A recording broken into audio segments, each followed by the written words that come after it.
국밥집 할매공 마지막 주문을 받는 시간이 다가오고 있었습니다. 불과 10분만 있으면 문을 닫아야 하는 시간이었죠. 지혜는 깨끗이 닦아놓은 그릇들을 차곡차곡 정리하며 오늘 하루도 무사히 지나감에 감사했어요. 28살 그녀에게 이 작은 국밥집은 생계를 이어가는 소중한 일터였습니다. 주방에서 설거지 소리가 멈추고 사장님의 목소리가 들려왔어요.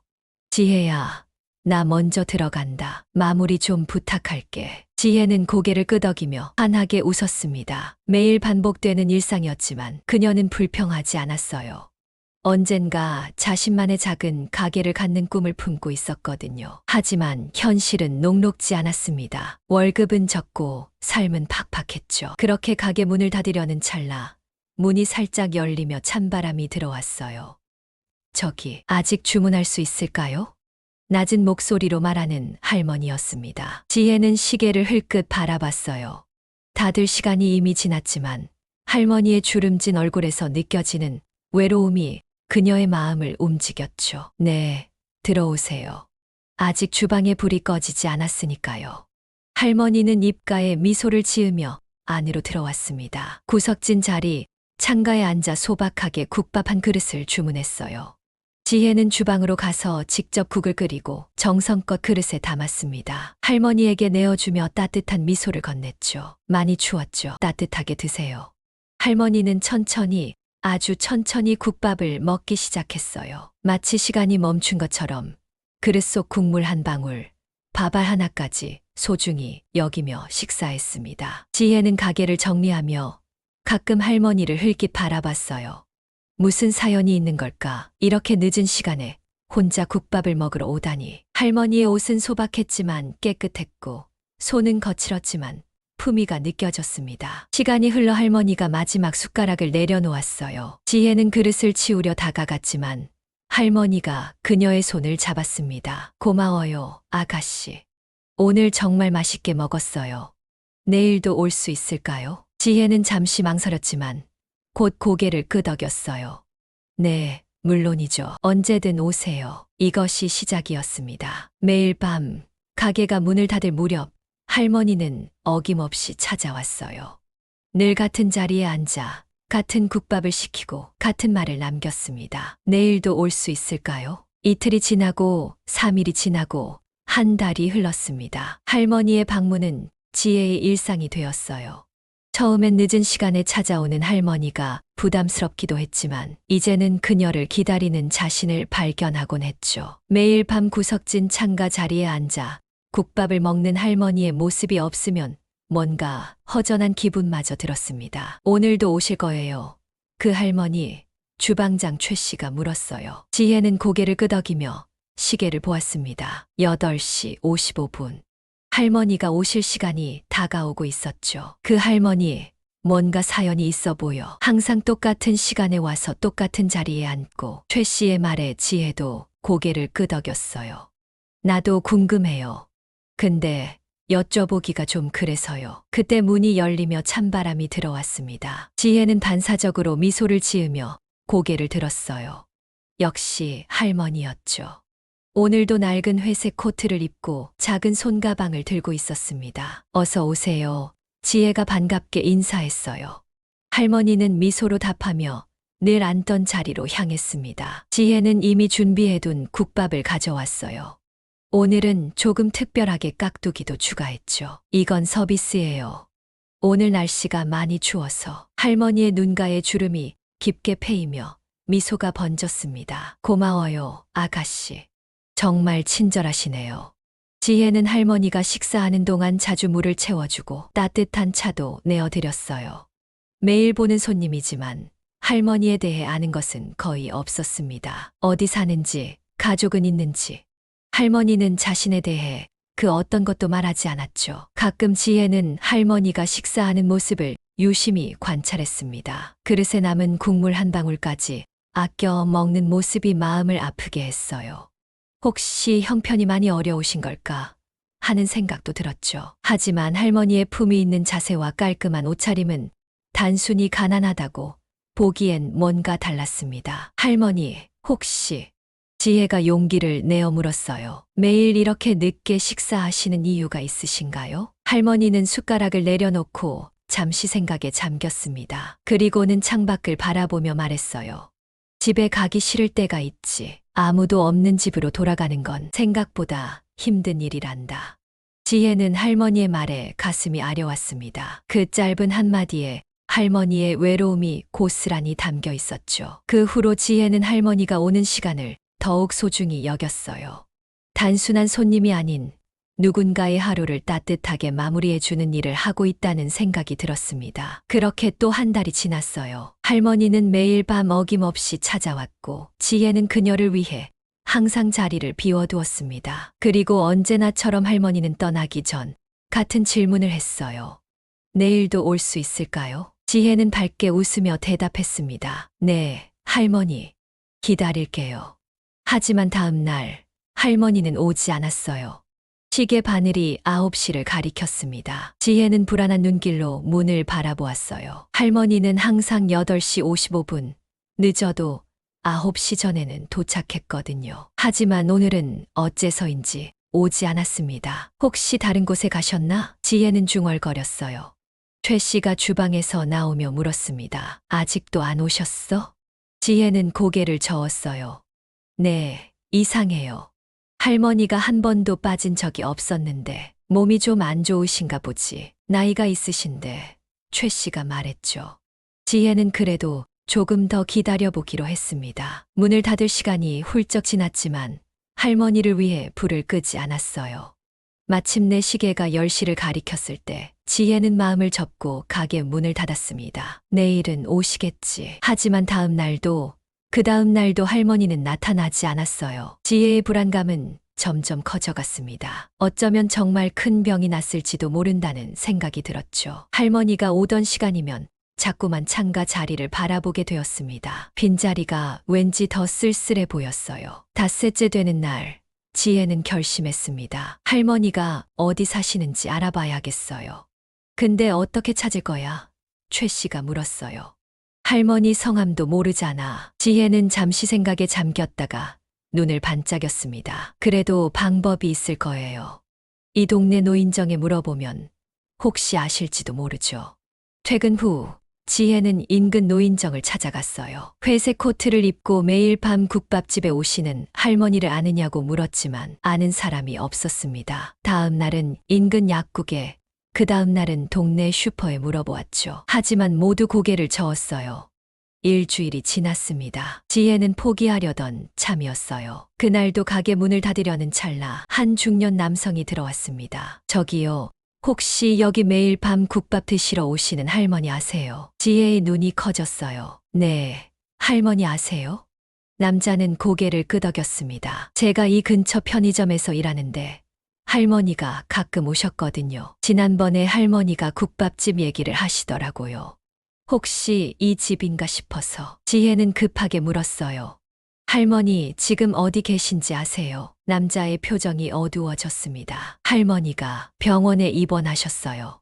제가 우연히 구급차가 할머니를 태우고 가는 걸 봤거든요. 사시는 곳도 알고 있습니다. 지혜는 가슴이 철렁 내려앉았어요. 그래서 오지 않으셨구나. 병원에 계셨어. 지혜는 남자에게 할머니가 입원한 병원과 사시는 곳을 물었습니다. 영지병원이요. 그리고 사시는 곳은 운말 빌라 3동이에요. 지혜는 다음날 아침 일찍 일어나 병원으로 향했습니다. 할머니를 만나야겠다는 생각뿐이었어요. 왜 이렇게 할머니가 걱정되는지 스스로도 의아했지만 매일 밤 그 자리에 앉아 외로움을 달래던 할머니의 모습이 자꾸 떠올랐어요. 병원에 도착한 지혜는 안내데스크에서 할머니의 이름을 물었습니다. 하지만 간호사는 고개를 저었어요. 성함을 모르시면 찾기가 어려워요. 혹시 환자분과 어떤 관계이신가요? 지혜는 머뭇거렸습니다. 친척은 아니고 제가 일하는 식당에 자주 오시던 분이에요. 간호사의 표정이 난감해졌어요. 죄송합니다만 환자 정보는 가족에게만 알려드릴 수 있어요. 결국 지혜는 병원을 나와 할머니가 산다는 운말 빌라로 향했습니다. 그곳에서 할머니에 대한 단서를 찾을 수 있을지도 모른다는 희망이 있었어요. 운말 빌라는 생각보다 훨씬 고급스러운 아파트였습니다. 지혜는 잠시 주소를 잘못 알았나 싶어 다시 한번 확인했어요. 맞았습니다. 운말 빌라 3동. 하지만 이곳은 지혜가 상상했던 할머니의 집과는 거리가 멀었어요. 대리석으로 꾸며진 로비, 제복을 입은 경비원, 화려한 샹들리에까지. 매일 밤 소박한 국밥 한 그릇을 아껴 먹던 할머니가 이런 곳에 산다는 게 믿기지 않았습니다. 경비원이 다가와 물었어요. 누구를 찾으세요? 지혜는 당황한 목소리로 대답했습니다. 3동에 사시는 할머니를 찾고 있어요. 키가 작으시고 회색 코트를 자주 입으시는. 경비원의 눈이 커졌어요. 혹시 이금자 여사님 말씀이신가요? 지혜는 고개를 끄덕였습니다. 비로소 할머니의 이름을 알게 되었어요. 이금자, 그 이름을 마음속으로 되뇌었죠. 이금자 여사님은 현재 집에 안 계세요. 병원에 입원하셨다고 들었습니다. 경비원이 말했어요. 네, 그건 알고 있어요. 혹시 여사님 댁에 다른 가족분들은 계신가요? 경비원은 잠시 망설이더니 낮은 목소리로 말했습니다. 자제분들이 가끔 오시긴 하는데 요즘엔 뵌 적이 없네요. 여사님이 병원에 입원하신 후로는 지혜의 마음이 무거워졌어요. 할머니가 병원에 입원했는데 가족들은 찾아오지도 않는 건가? 문득 할머니가 했던 말이 생각났습니다. 집에 가기 싫을 때가 있지. 아무도 없는 집으로 돌아가는 건. 지혜는 용기를 내어 물었어요. 혹시 이금자 여사님에 대해 더 아시는 것이 있을까요? 제가 여사님이 다니시던 식당 직원인데 갑자기 안 오셔서 걱정됐거든요. 경비원은 주변을 둘러본 뒤 낮은 목소리로 말했습니다. 여사님은 이 빌라의 오너세요. 이 건물뿐만 아니라 인근 상가, 역해도 소유하고 계시죠. 원래는 아드님과 며느님이 함께 사셨는데 몇 년 전부터 따로 사시더라고요. 가끔 손자분이 찾아오긴 했지만 지혜는 충격을 받았어요. 할머니가 이 빌라의 주인이라고, 그런 부자였다고, 그렇게 소박한 옷을 입고 국밥 한 그릇을 아껴 먹던 할머니가. 그럼 왜? 지혜의 목소리가 떨렸습니다. 왜 매일 밤 국밥집에 오셨을까요? 경비원은 어깨를 으쓱했어요. 그건 저도 모르겠네요. 여사님은 원래 검소하게 사시는 분이었어요. 부자라고 해서 꼭 화려하게 사는 건 아니잖아요. 지혜는 더 이상 묻지 않았습니다. 머릿속이 복잡했어요. 이금자 할머니의 사연이 궁금해졌죠. 왜 그렇게 부자면서도 매일 밤 홀로 국밥집을 찾았을까? 왜 가족들과 함께 살지 않았을까? 빌라를 나오며 지혜는 옆 건물에 있는 작은 슈퍼에 들렀습니다. 혹시 이곳 사람들이 할머니에 대해 더 알고 있을까 싶었죠. 이금자 여사님이요? 슈퍼 주인 아주머니가 말했어요. 아, 정말 좋은 분이세요. 가끔 여기 오셔서 과일이나 간식거리를 사 가시곤 했어요. 늘 현금으로 딱 맞게 내시고 거스름돈은 항상 여기 모금함에 넣으셨죠. 할머니 가족에 대해서는 아시는 게 있나요? 지혜가 물었습니다. 아주머니의 표정이 어두워졌어요. 그 자식들은 말하기 뭐해요. 여사님이 재산 다 물려주셨는데 정작 여사님은 제대로 돌보지도 않더라고요. 몇 번 봤는데 아들이 여사님한테 큰 소리 치는 것 같더라고요. 그 후로 여사님 혼자 사시게 됐죠. 지혜의 가슴이 아팠습니다. 그제야 할머니가 매일 밤 식당을 찾아왔던 이유를 알 것 같았어요. 돈이 없어서가 아니라 외로웠기 때문이었어요. 집으로 돌아가기 싫어서 누군가와 함께 있고 싶어서. 지혜는 다시 병원으로 발걸음을 옮겼습니다. 이번엔 꼭 할머니를 만나야겠다고 결심했어요. 병원에 도착한 지혜는 이번엔 자신감 있게 안내 데스크로 향했습니다. 이금자 할머니를 뵈러 왔어요. 간호사가 방문객 명단을 확인했어요. 환자와의 관계가 어떻게 되시나요? 지혜는 잠시 망설였습니다. 가족이 아니면 만날 수 없다고 했으니. 하지만 거짓말은 하기 싫었어요. 저는 할머니가 매일 오시던 식당 직원이에요. 할머니가 갑자기 오지 않으셔서 걱정돼서 왔습니다. 간호사의 표정이 부드러워졌어요. 아, 그 식당 분이셨군요. 이금자 할머니께서 말씀하셨어요.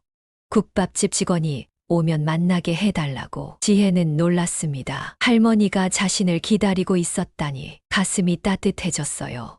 810호실이세요.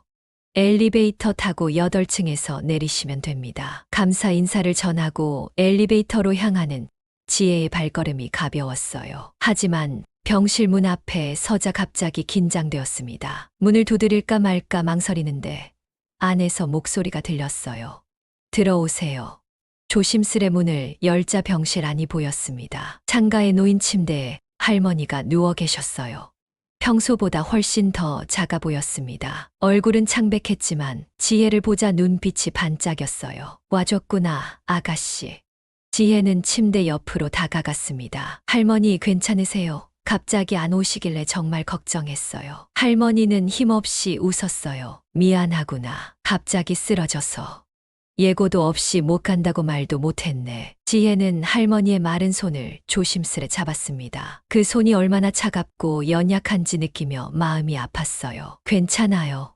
그냥 할머니가 걱정돼서요. 병실은 넓고 깨끗했지만 썰렁했습니다. 화분 하나 없고 카드나 꽃다발 같은 문병 선물도 보이지 않았어요.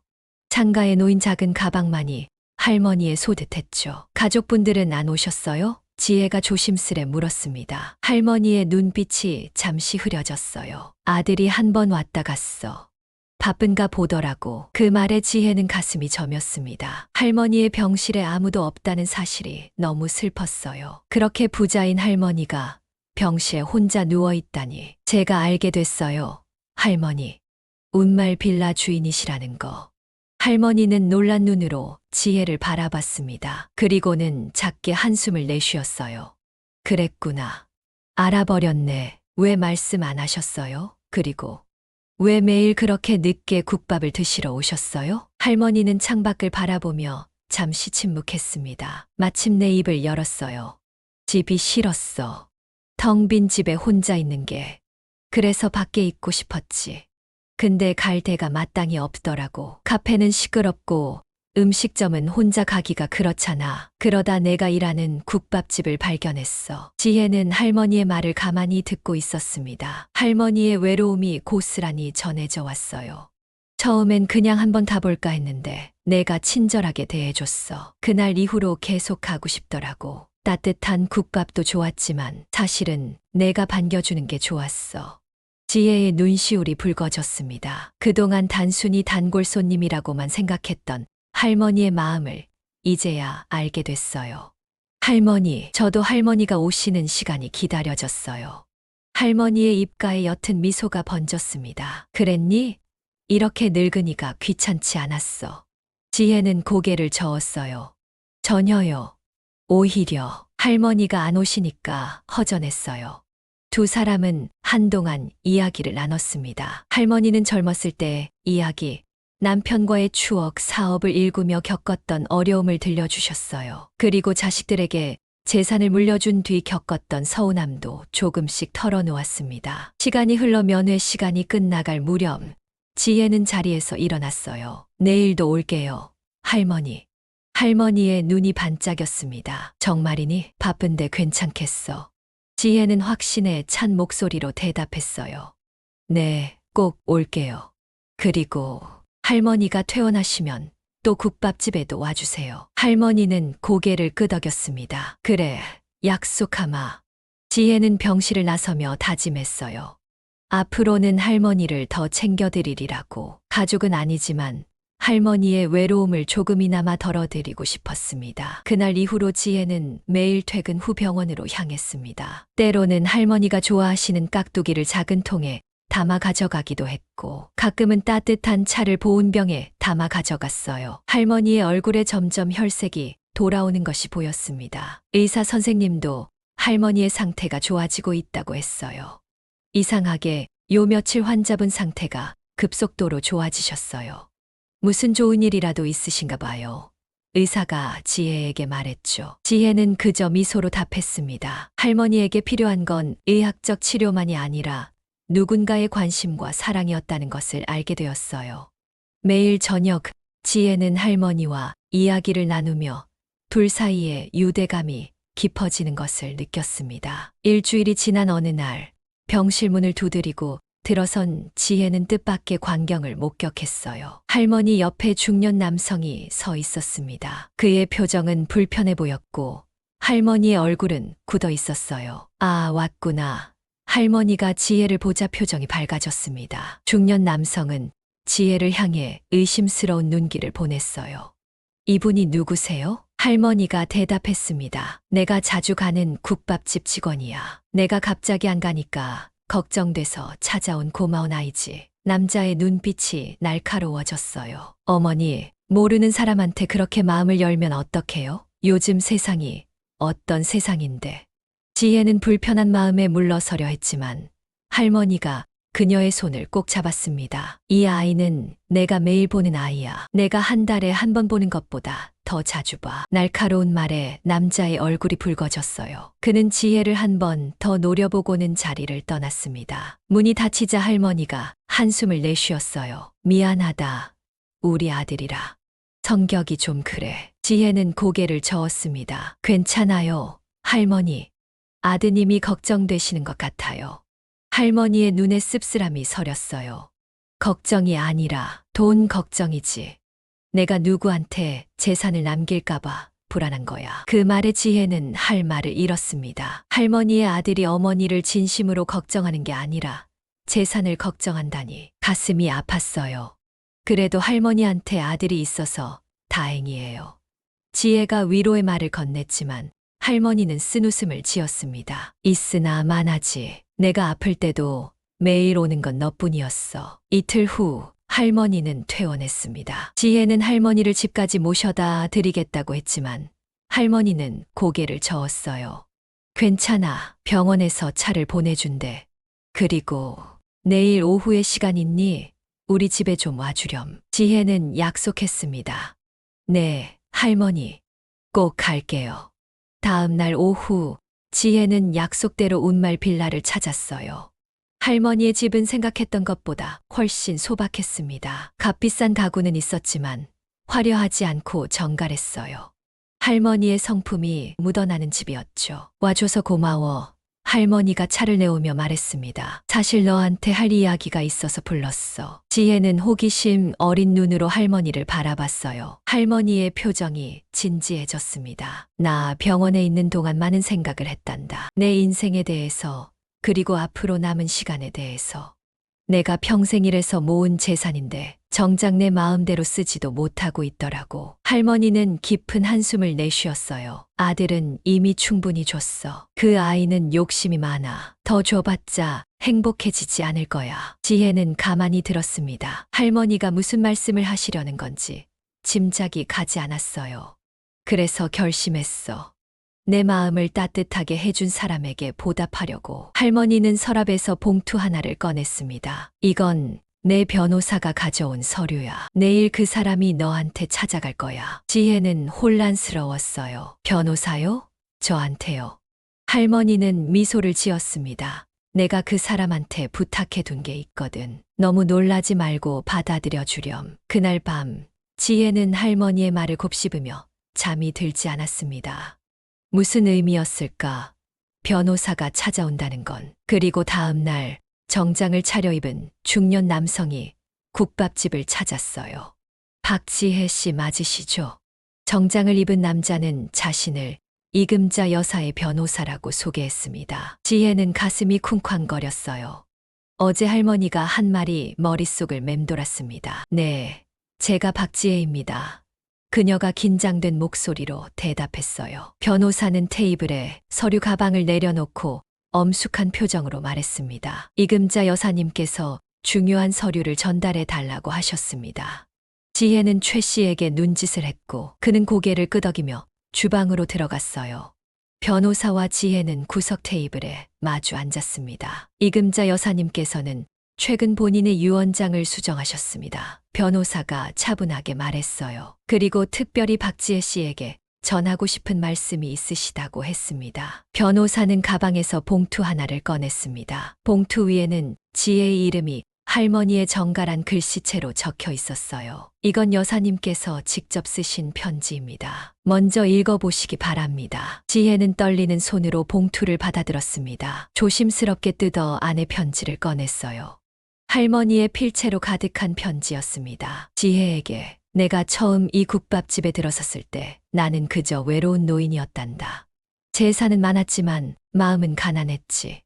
아무도 나를 진심으로 대해주지 않았어. 다들 내 돈을 바라보는 눈빛이었지. 하지만 너는 달랐어. 넌 그저 국밥을 먹으러 온 평범한 할머니를 진심으로 대해줬지. 내가 따뜻하게 건네준 국밥 한 그릇이 내 차가운 마음을 녹였단다. 내가 병원에 있는 동안 너는 매일 찾아와 줬어. 내 자식도 그러지 않았는데 내가 내게 따뜻한 한 끼를 준 것처럼 나도 내게 무언가를 주고 싶었어. 이 식당이 내게 좋은 삶을 주길 바란다. 지혜의 눈에서 눈물이 흘러내렸습니다. 할머니의 진심 어린 말에 가슴이 뭉클했어요. 하지만 편지의 마지막 문장이 무슨 뜻인지 이해할 수 없었습니다. 변호사가 다시 말을 이었어요. 이금자 여사님께서는 자신이 소유하신 이 건물을 박지혜 씨에게 증여하기로 결정하셨습니다. 지혜의 귀를 의심했습니다. 뭐라고요? 네. 이 국밥집이 있는 건물 전체를 박지혜 씨에게 남기셨습니다. 물론 현재 임대 계약 중인 다른 점포들의 계약은 그대로 유지됩니다. 하지만 소유권은 박지혜 씨에게로 넘어갑니다. 지혜는 충격의 말을 잃었어요. 그저 친절하게 대했을 뿐인데 할머니가 이런 큰 선물을 주시다니 믿기지 않았습니다. 하지만 저는 그냥 제 일을 했을 뿐인데요. 이런 큰 선물을 받을 수 없어요. 변호사는 미소를 지었습니다. 여사님께서 그렇게 말씀하실 거라고 예상하셨습니다. 하지만 여사님의 뜻은 확고하십니다. 진정한 관심과 따뜻함은 어떤 돈보다 값지다고 하시면서요. 지혜는 여전히 혼란스러웠어요. 할머니 가족들은요? 아드님이 이 사실을 알면 이미 모든 법적 절차는 완료되었습니다. 여사님의 다른 재산은 아드님이 상속받게 되어 있고 이 건물만 특별히 박지혜 씨에게 증여하신 겁니다. 법적으로 아무 문제가 없습니다. 변호사는 서류 하나를 꺼내 지혜 앞에 놓았어요. 이것이 소유권 이전 서류입니다. 서명하시면 됩니다. 지혜는 서류를 바라보며 떨리는 마음을 진정시키려 했습니다. 이게 꿈인지 현실인지 구분이 되지 않았어요. 자신의 작은 친절이 이런 결과를 가져올 줄이야. 잠시 생각할 시간을 주시겠어요? 변호사는 고개를 끄덕였습니다. 물론입니다. 하지만 여사님께서 한 가지 부탁을 더 하셨습니다. 지혜는 호기심 어린 눈으로 변호사를 바라봤어요. 이 식당을 계속 운영해달라고 하셨습니다. 여사님께서 마지막으로 행복을 느끼신 곳이라고. 그 말을 듣는 순간 지혜의 마음속에 무언가가 확 와닿았습니다. 자신의 꿈이었던 내 가게가 이렇게 갑자기 현실이 되다니. 그것도 자신이 일하던 바로 이 국밥집이. 그리고 여사님께서 마지막으로 전하신 말씀이 있습니다. 변호사가 말을 이어갔어요. 지혜가 국밥을 계속 끓여주길 바란다고 하셨습니다. 그 맛있는 국밥을 먹으러 천국에서라도 다시 올지도 모른다고요. 지혜의 눈에서 눈물이 주르륵 흘러내렸습니다. 할머니의 따뜻한 마음이 온몸으로 전해지는 듯 했어요. 변호사는 펜을 건네며 말했습니다. 생각해 보셨나요? 지혜는 잠시 망설이다가 펜을 받아들었어요. 심호흡을 한 번 하고 서류에 서명했습니다. 할머니의 뜻대로 하겠습니다. 그날 밤 지혜는 국밥집 문을 닫고 혼자 남았어요. 할머니가 항상 앉던 자리를 물끄러미 바라보았습니다. 이제 이 자리, 이 공간은 모두 자신의 것이 되었어요. 꿈에서도 상상하지 못했던 일이 현실이 되었습니다. 한 달이 지났습니다. 국밥집 할매궁의 간판은 새롭게 바뀌었어요. 금잔의 국밥이라는 이름으로요. 지혜는 할머니를 기리는 마음으로 가게 이름을 바꾸었습니다. 처음에는 사장님도 놀라셨지만 지혜의 진심을 알고 오히려 응원해 주셨어요. 지금은 주방장으로 남아 지혜를 돕고 계셨죠. 손님이 많아졌네. 최 씨가 주방에서 말했습니다. 지혜는 미소를 지으며 고개를 끄덕였어요. 네, 정말 감사하게도요. 지혜는 이제 국밥집의 주인이 되었지만 여전히 홀에서 손님들을 직접 맞이했습니다. 주인이 된다고 해서 태도가 달라지지 않았어요. 오히려 더 열심히, 더 진심을 담아 손님들을 대했죠. 할머니에게 배운 가장 큰 교훈이었으니까요. 진심은 통한다는 것. 지혜는 가게를 리모델링하면서도 할머니가 앉던 자리만큼은 그대로 두었습니다. 창가에 위치한 그 자리는 항상 특별했어요. 테이블 위에는 작은 꽃병에 계절마다 다른 꽃을 꽂아두었죠. 할머니를 기억하는 지혜만의 방식이었습니다. 가끔 할머니의 아들이 찾아왔어요. 처음에는 적대적이었지만 시간이 지나며 조금씩 부드러워졌습니다. 어쩌면 그도 어머니의 진심을 이제야 이해하게 된 걸지도 모르겠네요. 어머니가 국밥을 참 좋아하셨다고 하더군요. 어느 날 그가 말했어요. 지혜는 미소를 지었습니다. 네, 특히 깍두기를 정말 좋아하셨어요. 그는 잠시 망설이다 물었습니다. 어머니가 여기 오실 때 행복해 보이셨나요? 지혜는 진심을 담아 대답했어요. 네, 정말 행복해 보이셨어요. 특히 마지막 한 숟갈까지 맛있게 드시고 나면 항상 만족스러운 표정을 지으셨죠. 그의 눈에 순간 눈물이 맺혔지만 재빨리 감추었습니다. 그랬군요. 고맙습니다. 오늘도 여느 때와 다름없이 저녁 8시가 되어갑니다. 지혜는 습관처럼 시계를 바라보았어요. 할머니가 오시던 시간이었죠. 가슴 한구석이 아직도 허전했습니다. 그리고 문득 할머니가 남긴 편지의 마지막 구절이 떠올랐어. 내가 내게 따뜻한 한 끼를 준 것처럼 이 식당이 내게 좋은 삶을 주길 바란다. 지혜는 창가 쪽을 바라보았습니다. 비어있는 할머니의 자리가 석양에 물들어 있었어요. 따스한 빛이 테이블을 감싸고 있었죠. 마치 할머니가 그곳에 앉아 있는 것처럼 느껴졌습니다. 그때 문이 열리며 찬바람이 들어왔어요. 나이 지긋한 남성이 조심스레 들어왔습니다. 저기, 아직 주문할 수 있을까요? 지혜는 문득 데자뷰를 느꼈어요. 할머니가 처음 가게에 왔을 때와 똑같은 상황이었습니다. 그녀는 미소를 지으며 대답했죠. 네, 물론이죠. 어서 들어오세요. 남자는 주변을 두리번거리며 물었어요. 혹시 추천해 주실 만한 메뉴가 있을까요? 지혜는 창가 자리를 가리켰습니다. 저 자리에 앉으시면 우리 가게에서 가장 특별한 국밥을 대접해 드릴게요. 남자는 고마워하며 할머니의 자리로 향했어요. 지혜는 주방으로 향하며 마음속으로 중얼거렸습니다. 할머니, 오늘도 손님이 찾아왔어요. 제가 정성껏 국밥을 끓여드릴게요. 할머니가 그랬던 것처럼 이분에게도 따뜻한 한 끼가 위로가 되길 바라면서요. 지혜는 국밥을 정성껏 끓이며 생각했습니다. 할머니가 자신에게 가게를 물려주신 건 단지 건물이나 재산을 주시려는 게 아니었어요. 따뜻한 한 끼의 가치, 누군가의 하루를 위로할 수 있는 힘을 주신 거였죠. 그녀는 그 마음을 이어받아 모든 손님에게 진심을 담은 국밥을 대접하고 있었습니다. 가게 문 위에 달린 종이 다시 울렸어요. 또 다른 손님이 들어왔습니다. 지혜는 환한 미소로 맞이했습니다. 어서 오세요. 금잔의 국밥입니다. 창가에 앉은 남자가 주변을 둘러보며 말했어요. 이곳에 오니 왠지 마음이 따뜻해지는 것 같네요. 지혜는 그 말을 듣고 미소를 지었습니다. 할머니의 따뜻한 마음이 이곳에 여전히 머물고 있다는 증거였어요. 그리고 그녀는 그 마음을 계속해서 이어나갈 것입니다. 매일 밤 모든 손님에게 따뜻한 국밥 한 그릇과 그보다 더 따뜻한 마음을 전하면서요. 창밖으로 석양이 완전히 저물고 가게 안의 불빛이 더욱 따뜻하게 빛났습니다. 지혜는 마음속으로 속삭였어요. 내일도 오실 수 있을 거예요. 할머니, 언제든지요.